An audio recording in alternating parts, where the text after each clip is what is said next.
Hello students, now we'll discuss exercise 1.2, 1 and on to functions. अब पिछली class में हमने क्वेश्चन नंबर 6 तक डिस्कस किया था. अब हम बात करेंगे क्वेश्चन नंबर 6 ऑनवर्ड्स. तो यहाँ पर क्वेश्चंस को करने का थोड़ा तरीका बदल जाएगा.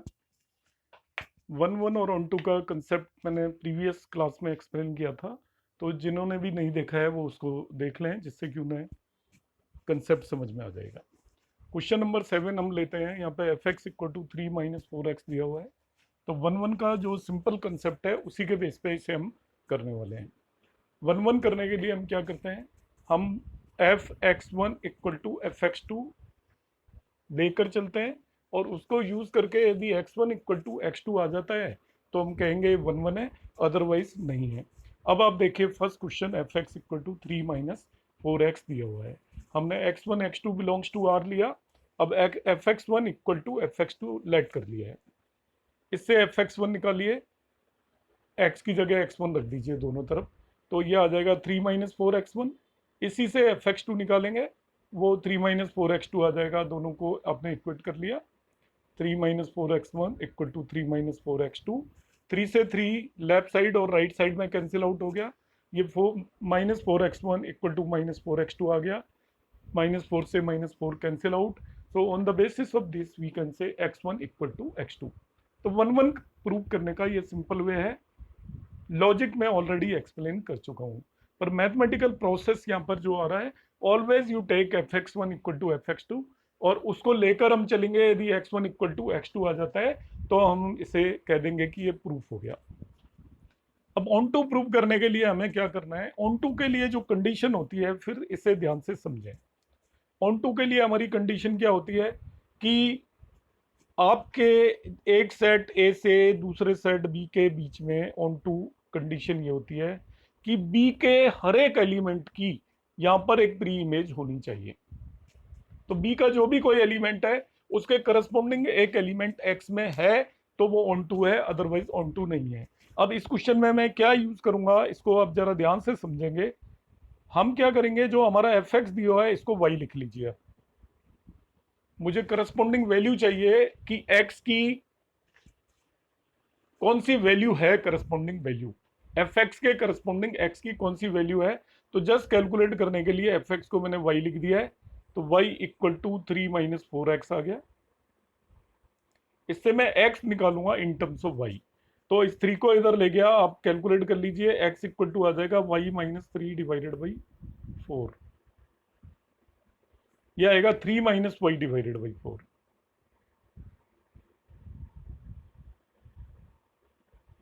अब इसे आप समझने की कोशिश करें, मैं एक्सप्लेन कर रहा हूं आपको. y क्या है, रियल नंबर है. अब y कोई भी नंबर रखिए, यहां पर रख लीजिए आपको जो दिमाग में आता है. -3 रखा मैंने, तो देखिए 6/4 आ जाएगा.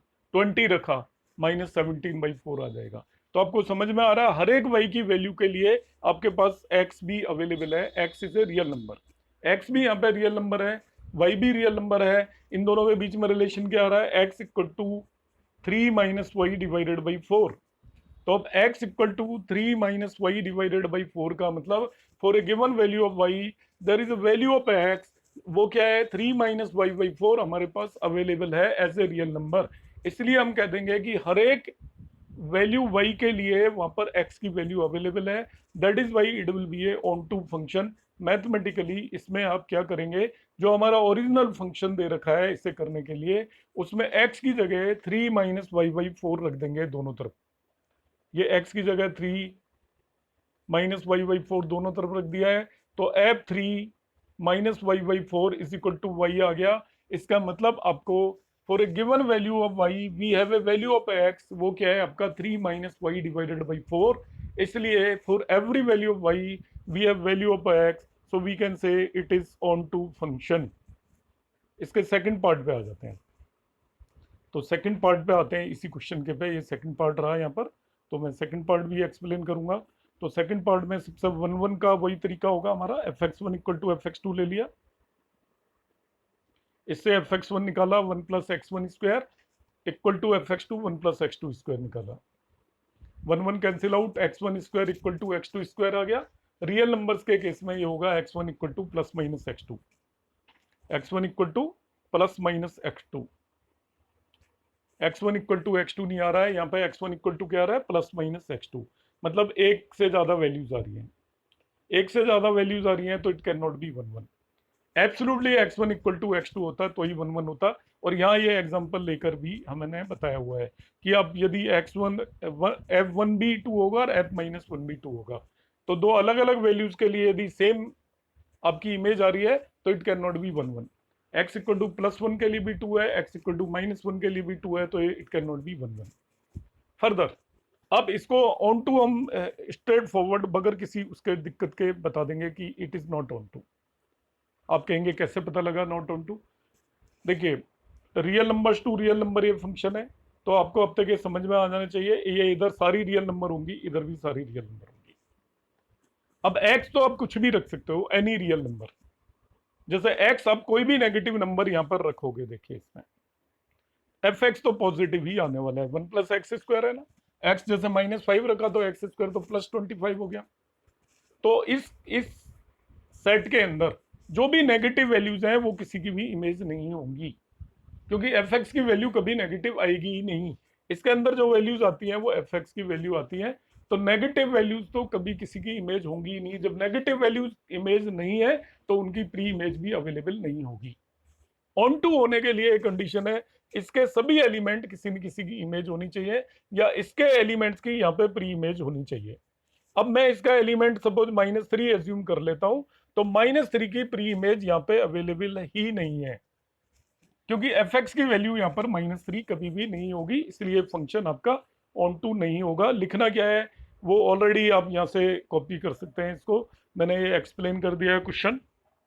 फंक्शंस के क्वेश्चन को समझने के लिए हमें माइंड से भी समझना पड़ेगा, बाकी चीज़ों के मेथड्स हैं, यहाँ पे आपको इंटरनली भी इसको अंडरस्टैंड करना है। लिखना क्या है वो यहाँ पे आप इसका नोट कर सकते हो।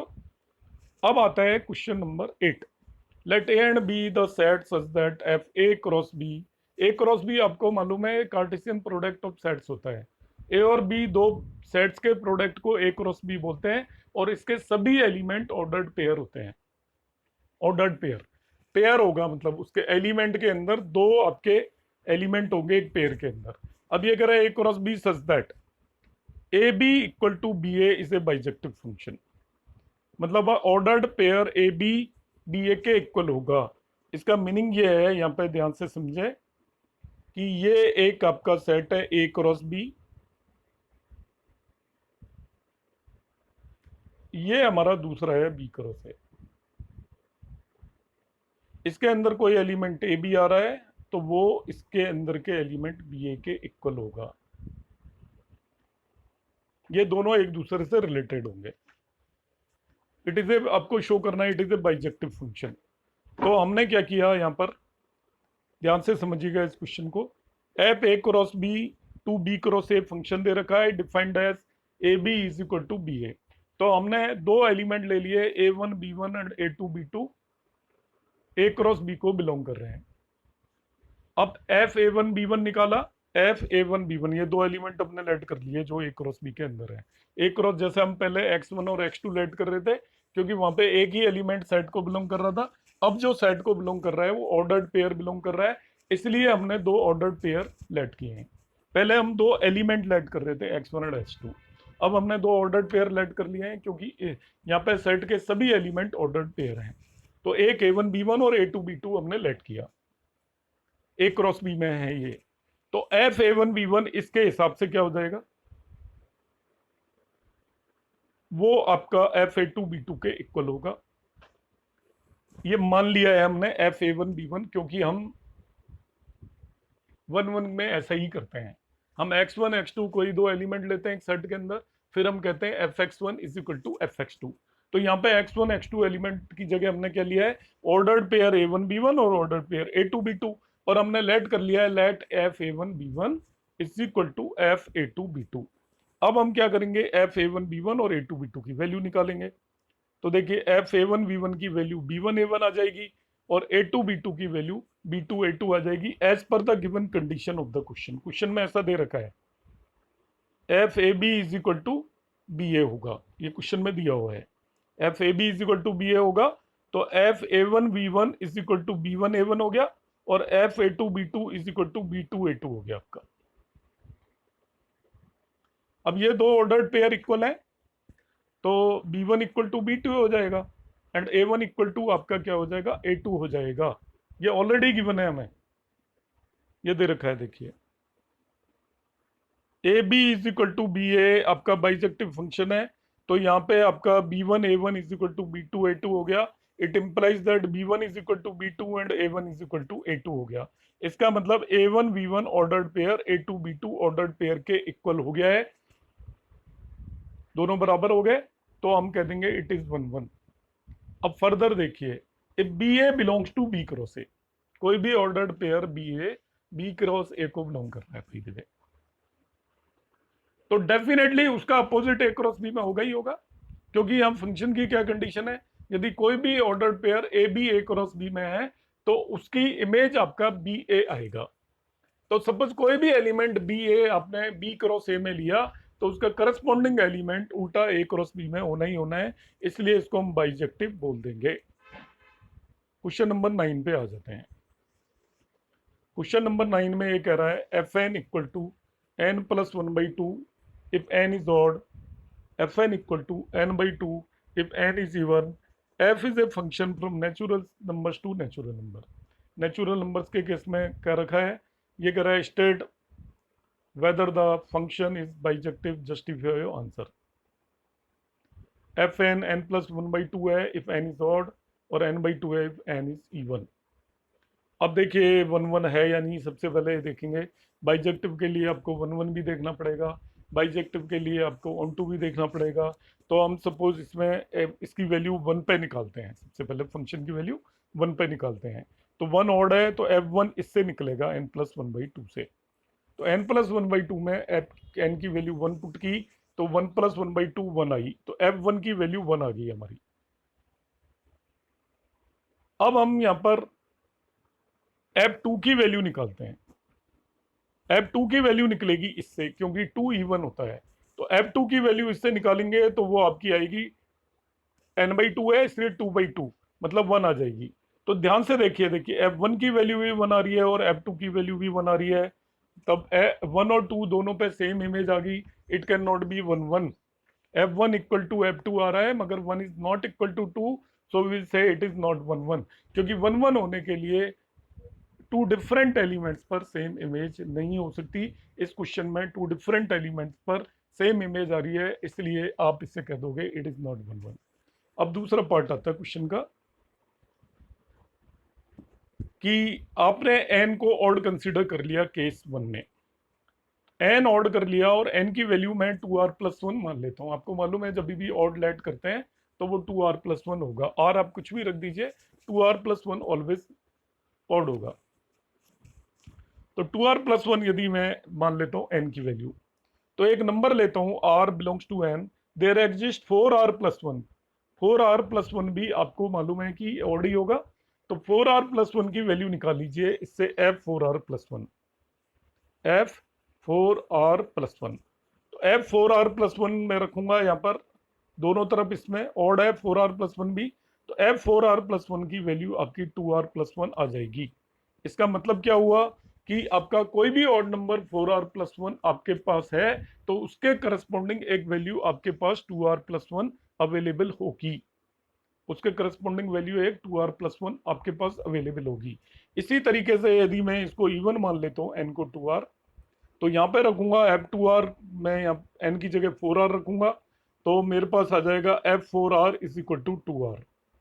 तो टू आर के करस्पॉन्डिंग मेरे पास एफ की वैल्यू फोर आर आ रही है, इसलिए हर एक वैल्यू के करस्पॉन्डिंग हमारे पास दूसरे सेट के अंदर वैल्यूज अवेलेबल हैं, इसलिए इसको हम ऑन टू तो बोलेंगे, मगर ये वन वन नहीं था, इसलिए this function is not bijective function. इसके सेकंड पार्ट को और यदि आप समझना चाहो तो मैं आपको यहाँ पर इस तरीके से समझा देता हूँ। ये नेचुरल नंबर से नेचुरल नंबर है, तो कुछ एक नेचुरल नंबर ले लेते हैं हम समझने के लिए, वन टू थ्री, जो मैंने लिखा है वो आपको समझना कैसा है, लिखना एक अलग बात है, and how to understand this. अब ऑड नंबर्स देखा मैंने, तो यहाँ पे ऑड नंबर्स के लिए रूल दे रखा है n+1/2, तो 1 पे इसकी इमेज 1 आई, 2 पे भी 1 आई, कोई बात नहीं, 3 पे इमेज निकाली है वो 2 आएगी आपकी, और 4 पे भी 2 आएगी, ऐसे ही 5 पे आपकी 3 आएगी और 6 पे भी 3 आएगी। तो आप देखिए इसका हर एक एलिमेंट इसके किसी न किसी एलिमेंट की इमेज तो आ ही रहा है, मगर एक से ज्यादा एलिमेंट की इमेज आ रहा है सेम एलिमेंट, इसलिए ये 1 1 तो नहीं है, मगर ये ऑन टू है, क्योंकि इसके हर एक एलिमेंट की आपको प्री इमेज उधर मिल जाएगी पक्का। जैसे आपको 3 की इमेज देखनी है तो उधर 6 होगी, 4 की इमेज देखनी है तो उधर 8 अवेलेबल होगी, और 7 भी अवेलेबल होगी। यही मैंने आपको बताया है, क्योंकि मैंने यहाँ पे आपको क्या करके बताया था, जब आपको 2R लेना है तो दूसरी तरफ मैंने 4R रख दिया, F4R विल बी 2R। यहाँ पे मुझे 2R+1 चाहिए तो दूसरी जगह मैंने 4R+1 रख दिया है, F4R+1 will be equal to क्या हो जाएगा आपका 2R+1 हो जाएगा। तो इस तरीके से हर एक एलिमेंट की आपको प्री इमेज मिलेगी, इसलिए ऑन टू होगा बट इट इज नॉट 1 1, इसलिए हम इस फंक्शन को क्या बोल देंगे, नॉट बाइजेक्टिव। इंजेक्टिव है नहीं है, सरजेक्टिव है, इसलिए बाइजेक्टिव नहीं होगा। क्वेश्चन नंबर 10 पे आ जाते हैं। ये फंक्शन दे रखा है ए से बी, ए में कह रहा है R-3 है, ए जो सेट है वो R-3 है, रियल नंबर में से 3 हटा दीजिए, और बी R-1 है। उसका मैं आपको रीजन बता देता हूँ, ए R-3 क्यों है, क्योंकि यहाँ पे x की वैल्यू 3 नहीं रख सकते हम, जैसे ही x की वैल्यू 3 रखोगे डिफाइंड नहीं होगा, इंफिनिटी हो जाएगा, इसलिए a को R-3 दिया हुआ है, और b R-1 इसलिए दिया हुआ है, अभी हम आगे समझेंगे, जब निकालेंगे तो बी R-1 आ जाएगा। अभी इसको आपने चेक करना है 1 1 एंड ऑन टू के लिए, तो fx इक्वल टू x-2/x-3 दिया हुआ है, तो जैसा हम करते आ रहे थे अभी तक, आप x1 x2 मान लीजिए या तो a में, या यहाँ पे xy इसने माना हुआ है तो कोई बात नहीं, हम xy बिलोंग्स टू a मान लिया, और fx इक्वल टू xy लेकर चलेंगे। fx x-2/3 आया, fy y-2/3 आया, इसको सॉल्व कर लीजिए, आपको x इक्वल टू y आ जाएगा। आप fx इक्वल टू fy लेके चले थे और x इक्वल टू y आ गया, इट मीन्स 1 1 हो गया। xy की जगह आप x1 x2 भी ले सकते हो, बात एक ही है, कोई फर्क नहीं पड़ने वाला है। fx1 इक्वल टू fx2 लेंगे तभी भी आ जाएगा, तो आप कह दोगे 1 1 हो गया। अब ऑन टू के लिए हमें वो वैल्यू पता करनी है, तो उसका सिंपल तरीका क्या होता है, आप fx को y लिखिए और x निकाल लीजिए इन टर्म्स ऑफ y। या मैंने fx को y लिखा है तो y इक्वल टू x-2/x-3 हो गया। आप क्रॉस मल्टीप्लाई करके x निकाल लीजिए इन टर्म्स ऑफ y। अब जब x आया है इन टर्म्स ऑफ y, तो यहाँ पे देखिए डिनोमिनेटर में 1 y आ रहा है, it means the value of y can not be 1, वरना ये डिफाइन नहीं होगा, इसलिए इसको यहाँ पे b को R-1 दिया हुआ है। b की जो वैल्यूज हैं वो y की वैल्यूज होती हैं। अब आपको इस ओरिजिनल फंक्शन में x की जगह दोनों तरफ 2 - 3y/1 - y पुट कर दीजिए। ऐसा पुट करने पर ये y आ जाता है, इसका मतलब हमें समझ में आ गया कि x की ये वैल्यू है जो आपके पास अवेलेबल होगी for each value of y। अब y की कोई भी वैल्यू रखोगे तो आपके पास corresponding value of x available होगी, और वो वैल्यू क्या होगी 2 - 3y/1 - y which is also a real number. It means for every value of y you have a corresponding value of x। ऐसे फंक्शन को हम ऑन टू फंक्शन बोल देते हैं। तो इस क्वेश्चन में ऑन टू भी है और 1 1 भी है, इसलिए इसको हम बाइजेक्टिव बोलेंगे। क्वेश्चन नंबर 11 है multiple choice MCQ। FR2R fx equal to x4, choose the correct answer। f is 1 1 on 2, f is many 1 on 2, f is 1 1 but not on 2, f is neither 1 1 nor on 2। ये ना ही 1 1 है ना ही on 2 है, आपको 1 minute में मैं बता देता हूँ। 1 1 तो इसलिए नहीं है, देखिए आप -1 पे x-1 रखिए तभी भी fx+1 आएगा, f+1 रखिए तभी भी fx+1 आएगा। तो x की दो अलग अलग वैल्यूओं पे fx की वैल्यू सेम आ रही है, so it can not be 1 1। और आपके ओल्ड पैटर्न से भी आप करेंगे fx इक्वल टू xy लेकर, तभी भी x इक्वल टू आपका क्या आएगा +-y आ जाएगा, x इक्वल टू +-y। तो इसका मतलब 2 डिफरेंट वैल्यूज आ रही हैं, तो 1 1 नहीं है। ऑन टू क्यों नहीं है ये देखिए, आप x कुछ भी रखिए fx पॉजिटिव ही मिलेगा। तो जो आपके दूसरे सेट के अंदर जो भी नेगेटिव नंबर्स हैं वो किसी की भी इमेज नहीं है। वो किसी की भी इमेज नहीं है तो उनकी प्री इमेज भी नहीं होगी, इसलिए फंक्शन ऑन टू नहीं होगा। आप x+2 रखोगे तभी भी आपका fx16 आएगा, x-2 रखोगे तभी भी fx16 आएगा। क्वेश्चन नंबर 12 पे आ जाते हैं। F R two R defined as fx=3x, choose the correct answer. fx=3x, f is 1 1 onto, ये 1 1 भी होगा और ये आपका ऑन टू भी होगा, इसमें कोई प्रॉब्लम नहीं है। एफ 1 1 होगा, 1 1 का आप पुराने तरीके से कर सकते हो, fx1=fx2 लिखा तो 3x1=3x2 हो जाएगा और x1=x2 हो जाएगा। आप xy भी लिख सकते हो, x1 x2 भी लिख सकते हो, इसलिए 1 1 हो गया। और यहाँ पे ये आपका ऑन टू भी हो जाएगा। ऑन टू करने के लिए हम इसको किस तरीके से प्रूव करेंगे, वो वैल्यू पता कर लेंगे जो होगी।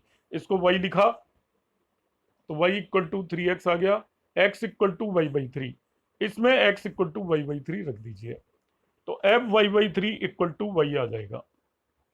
f y/3 आ गया, means for a given value of y there is a value of x which will be y/3। तो given value of y real numbers के केस में आपको x की वैल्यू जरूर होगी जो कि y/3 होगी, इसलिए हम इसे क्या कहेंगे, ऑन टू बोलेंगे। और ये फंक्शन 1 भी है, ऑन टू है, इसलिए आपका बाइजेक्टिव भी लिखा जा सकता है। तो इस तरीके से एक्सरसाइज 1.2 इज ओवर। इसमें आपके कोई भी डाउट्स हैं तो कमेंट बॉक्स में कमेंट करिएगा, मैं उन्हें रिजॉल्व करने की ट्राई करूंगा। Thank you for watching.